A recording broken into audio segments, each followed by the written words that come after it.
in a zombie apocalypse, what would you do? Would you try to reach the people you love, or would you try to protect yourself? What if you were attacked? Would you fight, or would you succumb? Depending on how you answered these questions, you may be built like a meringue. How so? Well, meringues are made up of 2 to 3 ingredients: egg whites, sugar, and sometimes an acid like cream of tartar. Egg whites are around 90% water, but the other 10% is made almost entirely of proteins, which are composed of chains of amino acids. The chains of amino acids in a protein cause it to fold up into a blob-shaped structure. Some of them are hydrophobic, repelling water, and some of them are hydrophilic, absorbing water.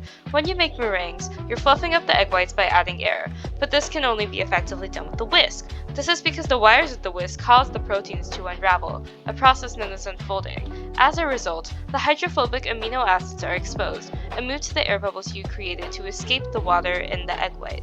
When the amino acids find their way to the air bubbles, they react with each other, preventing the bubble from popping. To help the process, bakers sometimes add an acid to force unfolding chemically. The sugar prompts the amino acids to gather on the surface of the air bubbles, stabilizing the meringue.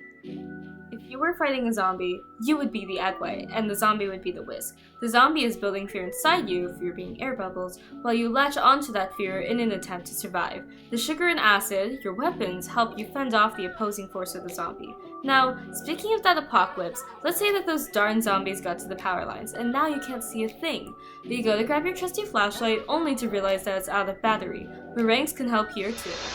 Lithium-sulfur batteries are conventionally built with 2 balls of metal, a lithium anode, which has a positive charge, and a copper cathode, which has a negative charge.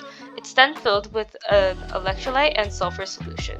When you use the battery, lithium atoms are attracted to the copper cathode, moving to it and carrying its charge back to the anode, generating electricity.